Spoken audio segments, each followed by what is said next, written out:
Trump's own FBI and Trump's own Justice Department is saying that there is no evidence of it, and they believe that that basically what we know in the public domain is correct. But a lot of people still seem to be skeptical.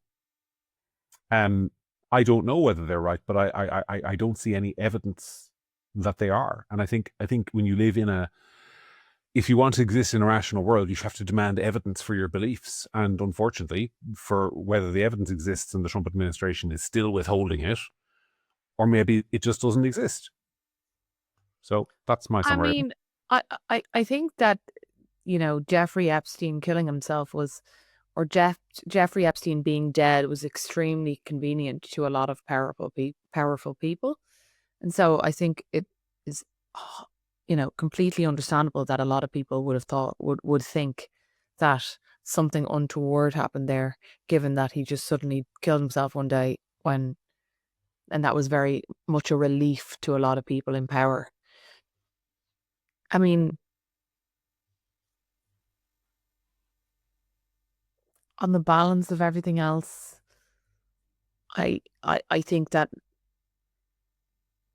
a Trump administration probably would have been absolutely excited and determined to find any evidence that they possibly could that there was something untoward. And if they didn't, well, then you'd have to kind of begin to accept that maybe there is no evidence. But I still think that will always be a mystery and that will always be suspicious.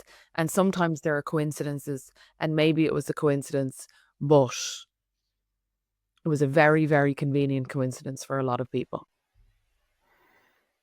Well, look, a couple of weeks ago, Elon Musk took to social media and he said the reason the Epstein files have not been released is because Donald Trump is in them. And then he withdrew that accusation, or appeared to withdraw. He said, I went too far, or whatever. He didn't actually say I withdraw the accusation. He said some of my tweets went too far.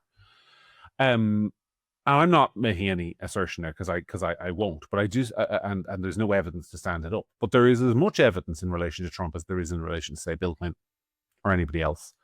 I think one of the problems, if you want to try and understand where your own thinking on this is if you find yourself in a position where you definitely believe some shady stuff went on there with William Jefferson Clinton or Bill Gates or other people who you're not well disposed to, but you also at the same time believe that Donald Trump's photographs with Jeffrey Epstein were entirely innocent, then you're not actually basing your beliefs on evidence. You're just transposing your own prejudices onto a set of facts and coming up with the story in your own head.